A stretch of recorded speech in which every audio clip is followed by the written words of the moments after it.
The Red Hulk is General Ross. Sometimes the answer to a question turns out to be the most obvious one. The year's 2008, and an absolute unit of a crimson-colored rage monster, the Red Hulk, or Rulk, has just punched its way into the Marvel Universe, casually obliterating the Abomination and giving Thor a no-holds-barred beatdown. The question gripping the comic world was, who is this intelligent, tactically proficient, and frankly enormous red brute? When we took a quick glance at Rulk's military flat-top and square-jawed demeanor, immediately pointed a collective finger towards none other than General Thunderbolt Ross. This theory was quickly dubbed the mustache theory by the fandom because it seemed incredibly obvious, much like a cartoon villain's thinly veiled disguise. On top of that, everyone knew Ross had spent decades chasing the Green Goliath. Marvel's creative team loved playing coy though.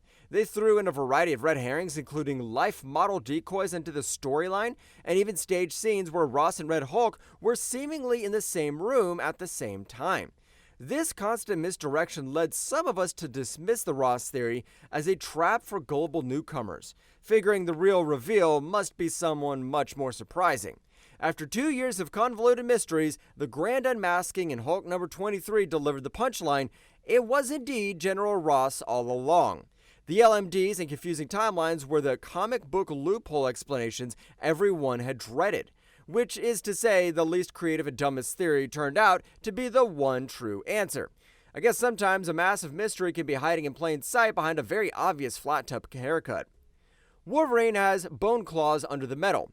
If you think Wolverine's metal claws are cool, then prepare to be slightly disappointed. For the better part of 2 decades, the accepted biography of Wolverine was that he was a mutant with a powerful healing factor, but his signature claws were an artificial government-mandated upgrade. It's a brutal side effect of the Weapon X program that laced his entire skeleton with unbreakable adamantium. Therefore, the idea that Logan had natural organic bone claws under the metal claws was a fringe concept considered utterly ridiculous by most readers. Here's the thing. Those bone claws would have been incredibly thin to fit into his forearms, without totally displacing muscle, and on top of that, calcium-based claws certainly weren't to be strong enough to effortlessly slice through steel the way Wolverine did on a weekly basis. What's more, this kind of reveal would fundamentally change his tragic backstory, transforming him from a man who had a weapon forced upon him into a man who was already born a weapon. At the 1993 crossover event Fatal Attractions, this whole dumb theory became terrifyingly real. When Magneto violently ripped the adamantium out of Logan's body in a horrifically painful scene, everyone assumed Logan would be clawless mutant henceforth. Instead, when he tried to pop his claws later, jagged yellowish bone-based claws tore through his skin, confirming that Weapon X hadn't given him the claws, they had simply upgraded them. This shocking reveal led to the famous feral Wolverine era, forever changing the character and demonstrating that his greatest tragedy was that he'd been a walking set of steak knives from day one. Spider-Man's webs came out of his body. You might have grown up with Sam Raimi's Spider-Man, who shoots webs from his wrists, but for people who read the comics, the webs originally came from technology. Since his debut in 1962, the genius of Peter Parker was always perfectly encapsulated by his web shooters, complex wrist-mounted mechanical devices he invented to spray a self-dissolving adhesive. This detail was critical, adding dramatic tension because Peter could, and often did, run out of web fluid mid-battle. When the Sam Raimi Spider-Man film was in development, rumors began circulating that the movie would forego the teen inventor angle and give Peter organic webbing produced naturally by his body. Comic book purists immediately revolted, which is to say the theory that Marvel would force this corporate synergy into a comic book Peter was met with widespread horror. Why was it considered so dumb? Because organic webs sounded incredibly gross, like bodily function, and what I think makes it even worse is that it completely eliminated the brilliant scientific element that made Peter Parker so special. The fans' fears were sadly well-founded. During the other storyline, Peter underwent a dramatic, almost mystical transformation, emerging from a chrysalis reborn with new abilities, including organic spinnerets located in his forearms. He no longer needed cartridges and was producing his webbing biologically, exactly the way the movie version was. While this change alienated many longtime fans, the status quo was eventually, and thankfully, reset after the controversial One More Day storyline. I guess sometimes the most cynical marketing theory can actually become true until a writer finally decides to give the people what they want: mechanical wrist shooters and a teenager with a chemistry degree. Aunt May didn't die, that was an actress. The Amazing Spider-Man number 400 is considered a high point in the character's history. It's the issue where frail Aunt May passes away peacefully, revealing that she had known Peter was Spider-Man all along. It was a perfect, definitive, and profoundly emotional conclusion to her character's journey. Naturally, since it's a well-known rule that no one stays dead in comic books, fans immediately began speculating on the inevitable resurrection. Among the endless sarcastic theories involving clones, life model decoys, and time travel, one stood out for its sheer ridiculousness: that the woman who died wasn't May at all, but a genetically altered actress hired to fool Peter. This theory was dumb because it would require a level of surgical complexity, acting dedication, and narrative contrivance that seemed beyond even the most desperate comic book retcon. It was viewed as the ultimate disrespect to the emotional weight of issue number 400. And yet, during the desperate, winding final acts of the infamous Clone Saga, Marvel needed a massive narrative reset, which is why the creators revealed that the Aunt May who had died in Peter's arms was, in fact, a surgically modified and genetically altered actress hired by none other than Norman Osborn. Osborn had kidnapped the real May and hired the actress to die of old age in front of Peter as a way to torment him. The sheer absurdity of an actress maintaining her cover while literally dying remains one of the lowest points in Spider-Man history, confirming that the most ridiculous fan theories often have the biggest budgets for plastic surgery. Ben Reilly is the real Spider-Man. In the 1990s Clone Saga is a less story arc and more a prolonged narrative fever dream, beginning with the return of Peter Parker's supposed clone, Ben Reilly, who took the name Scarlet Spider. As Ben gained unexpected popularity, a terrifying rumor began to circulate that Marvel editorial was planning to reveal that Ben was the original Peter Parker, and the Peter Parker readers had been following for 2 decades was actually the clone. This was considered the ultimate dumb theory because it was the definition of franchise suicide. To invalidate 20 years of continuity, the marriage of Mary Jane, the loss of Gwen Stacy, countless battles offer a single shock twist seemed entirely too foolish. Readers assumed Marvel wouldn't dare tell their loyal customers that the hero they had cheered for a long time was a fake. Well, Marvel pulled the trigger. In Spectacular Spider-Man number 226, tests were manipulated to prove that Peter was the clone and Ben was the original. Peter, shattered, retired to start a family, and Ben Reilly officially became the one true Spider-Man. The fan backlash was immediate and catastrophic. Sales plummeted, and fan mail turned into angry manifestos. The storyline quickly became so tangled that Marvel had to scramble to undo this damage, eventually revealing that Norman Osborn had manipulated the original test results, confirming Peter was the original all along. What makes it even worse, the storyline only ended after Ben Reilly tragically died saving Peter, which makes me think that trying to pull a fast one on comic fans usually ends with someone getting vaporized. Gwen Stacy slept with the Green Goblin. When the Sins Past storyline was published in the early 2000s, it introduced twins Gabriel and Sarah, who immediately had an impossible timeline connection to the late Gwen Stacy. Fans did the tragic math and concluded that the father of these twins had to be Norman Osborn, the Green Goblin. The theory was met with almost universal disgust, being called dumb because it was character assassination of the highest order. Gwen Stacy was the purest symbol of lost innocence in Spider-Man lore. She was a beloved girlfriend whose death was a tragedy caused by the Goblin's cruelty. The idea that she would have consensually had an affair with a much older psychopathic Norman Osborn, a man who would later murder her, was viewed as a sordid twist that cheapened everything. Which is to say, it ruined a perfect tragedy for the sake of shock value. Yet the theory was absolutely correct. It was then later confirmed that Gwen and Norman had a brief, ill-advised affair, resulting in the birth of the superpowered twins. The writer J. Michael Straczynski originally wanted the children to be Peter's, but editorial vetoed it. The Goblin reveal was their messy compromise. The resulting storyline was hated for nearly 17 years and was only retconned in 2021 when it was revealed that the whole affair was a false memory implanted by Mysterio and Harry Osborn. Now, if you'll excuse me, I need to bleach my brain to forget that Gwen ever had a rendezvous with the guy who literally threw her off a bridge. Captain America was always a Hydra agent. The final panel of Captain America Steve Rogers #1 in 2016 featured Steve throwing his partner out of a plane and uttering the two words that broke the internet, "Hail Hydra." The entire comic world descended into chaos. This was Captain America, the moral bedrock of the Marvel Universe, created by two Jewish men to punch Nazis, suddenly revealed to be a Nazi sympathizer. The immediate knee-jerk theory, fueled by absolute denial, was that it had to be mind control, an imposter, or a clone. However, a darker, more cynical theory emerged, that Marvel was going to claim this as Cap's original history and had been a villain all along.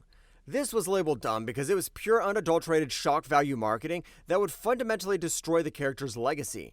Yet the cynical predication was proven true via convoluted comic science method. The Red Skull used Kobik, a sentient cosmic cube, to rewrite reality. In this new rewritten timeline, Steve Rogers had been recruited by Hydra as a child in the 1920s. Which is to say, for a full year during the Secret Empire event, Steve Rogers genuinely believed in Hydra's cause and acted as a fascist dictator, entirely willing in his villainy because his past had been completely restructured. While the real Cap was eventually restored, the Hydra Cap theory became reality for a significant period of time. If a theory is stupid but it gets you on the front page of every news site, Marvel's more than happy to run with it. Doc Ock is the superior Spider-Man. As The Amazing Spider-Man approached its landmark issue number 700, rumors began to leak that Marvel was planning the ultimate shakeup. Peter Parker would die, but not in a way that you would think. The dumb theory circulating in the darkest corners of the internet was that Doc Ock, who was wasting away from a terminal illness, would manage to switch bodies with Peter and become the new Spider-Man. The idea was absurd on its face. Otto Octavius, an aging, corpulent villain with a horrible haircut, suddenly taking over the agile, cool, and beloved Spider-Man seemed like a plot straight out of a forgotten Silver Age filler issue. Fans were so enraged by the seemingly ridiculous predication that writer Dan Slott reportedly received legitimate death threats. It seemed impossible that Marvel would sideline their flagship hero for his arch-nemesis in such a bizarre and literal fashion. But exactly as the rumors predicted, the switch happened. In the Dying Wish arc, Otto successfully used a specialized Octobot to swap consciousness with Peter, leaving Peter to die in Otto's failing body, which is to say Otto was now Spider-Man. He vowed to be a superior hero using lethal force and advanced technology in a way Peter never would. Surprisingly, despite the fan revolt, the resulting Superior Spider-Man series was a massive critical and commercial success. Watching Otto's inflated ego struggle to maintain a moral high ground was actually brilliant. I guess this just means that a truly dumb idea can become gold if you have a writer who is a complete sadist. The third summer's bother.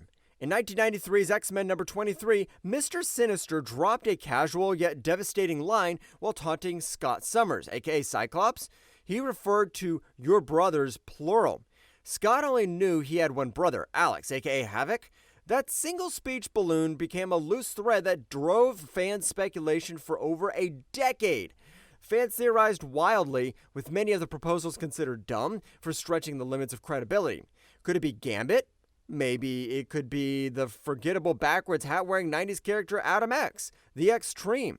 Absolutely not, but people theorized it anyways. As the years passed, Marvel ignored the plot point. The idea of a third Summers brother became a massive in-joke about the company's bad habit of dropping compelling storylines, which is to say, it was a joke that everyone assumed would never be answered. But later in 2006, the X-Men Deadly Genesis storyline finally provided an answer. The third brother was Gabriel Summers, codenamed Vulcan, who had been born after Scott's parents were abducted by the alien Shi'ar Empire. This story revealed that Professor X had found him, secretly sent him on a disastrous rescue mission, and then, when Gabriel was presumed dead, erased from the memory of the whole thing from everyone's mind. You are sick in the head, Xavier. Vulcan returned as an Omega-level mutant and later, the Emperor of the Shi'ar. This highly convoluted reveal managed to tie up a 13-year-old loose thread by creating an entirely new all-powerful enemy, which confirms that the biggest family secrets usually come with a built-in power set that can destroy a planet. Jubilee is a vampire. Around 2010, vampires were everywhere in pop culture, the Twilight and True Blood dominating the zeitgeist.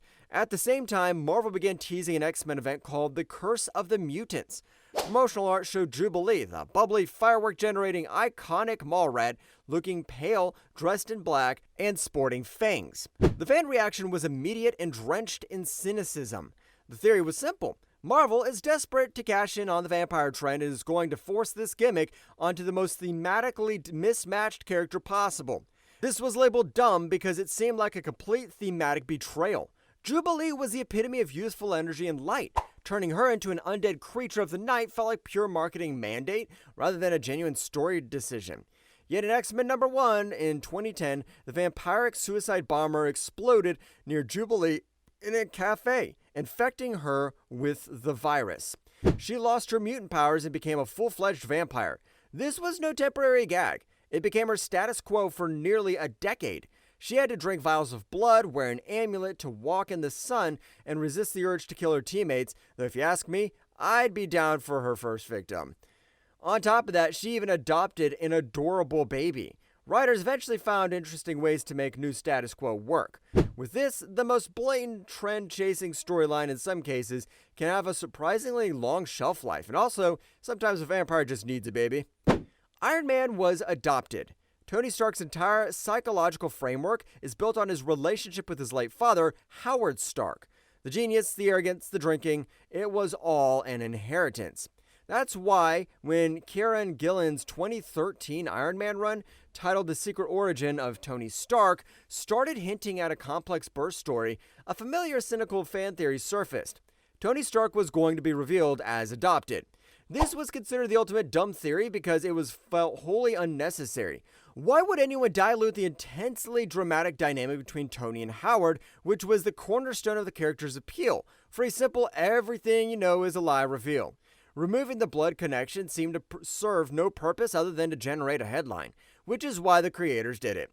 The theory was absolutely correct. It was revealed that Tony Stark was indeed adopted.